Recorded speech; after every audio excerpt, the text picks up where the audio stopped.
Who is it that we follow, that we pattern our lives after in full? We had parents, grandparents, guardians, teachers, bosses who have made a profound impact on our lives, and intentionally or unintentionally, we have incorporated some aspect or aspects of those into our daily habits, the things we say, the things that we do. So it begs of us a question: what is it that we're taking in? Who is it that we trust? Think about that a bit. What are we reading, watching, listening to? And who is it that is having an impact on us, no matter our age, right now? Our readings are, to use a colloquialism that I've heard, trying to put some wisdom on us. And we begin with the book of Sirach. This book is aimed at the right crowd, to the mature, to those who have experienced life, all its wonders, all its hardships.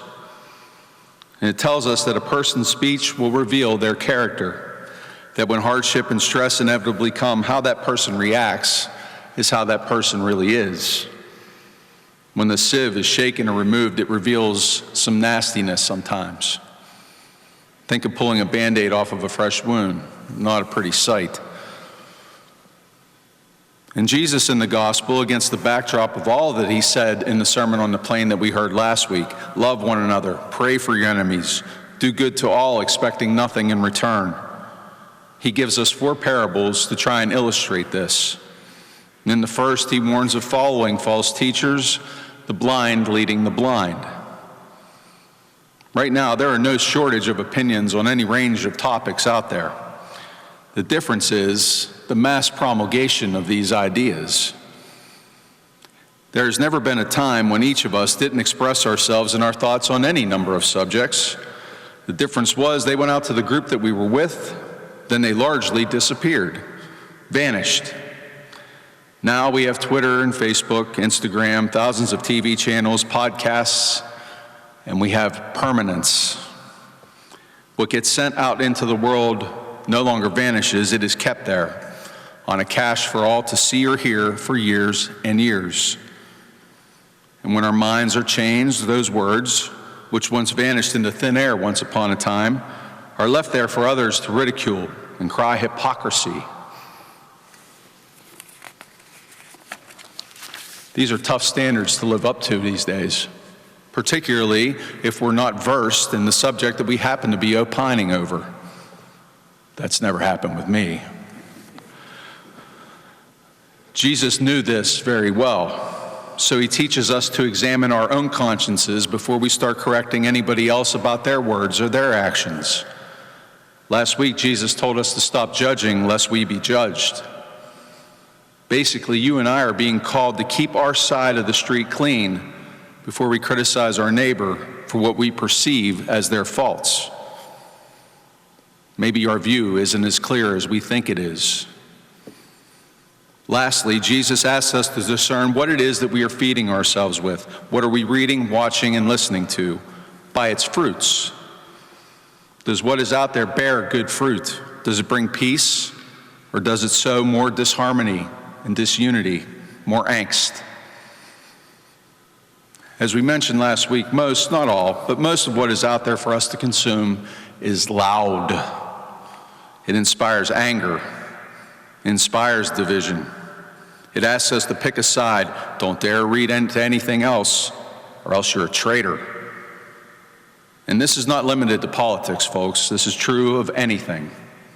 All or nothing, this side or that. Seeks to reduce nuance to black and white, to limit mature discussion, to limit listening. That is the fruit of the times in which we live. So what is the antidote? The gospel, of course. If Jesus Christ is the way, the truth, and the life, then there can be no other place in which to turn. And you and I are asked to project this way, this truth, this life into the world. That means that we have to live in and consume what it offers and show the alternative. And it's not only in the scriptures, although that's the best place to start, it's in our pastoral letters. And we don't have to look far for a good one. This year marks the 50th anniversary of the pastoral letter, "This Land is Home to Me," and the 30th anniversary of its follow-up, "At Home in the Web of Life."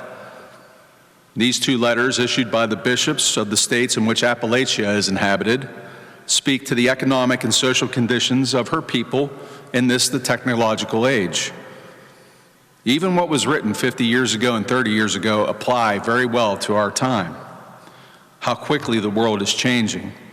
How what has been our economic sustenance in the past will not be available in present and future times. How taking care of our land is essential. And with every section, with every guidance, the words of Christ are its North Star. And for all the celebration of these letters, the renewal of our great social justice institutions that serve the poor so capably, both in our state and beyond, Catholic Charities, Catholic Appalachian Society, the list goes on and on. There's one passage that reminds, as St. Paul so bluntly does today, that without Christ in the corner and in the center, that without our own purification, our efforts will be without lasting fruit. St. Paul tells us in our second reading that we, the corruptible, put on and live in the grace of Jesus Christ, his incorruptibility. We can be steadfast in the work that we do for his kingdom, that this work will not be in vain. The work to heal a world in perpetual turmoil will not be completed while any of us is here on earth. But real healing cannot begin until we are individually and as a community united to Jesus Christ and his grace. These pastoral letters are structured in a way that offers solutions. Those sections are called a path forward. That's how they word it.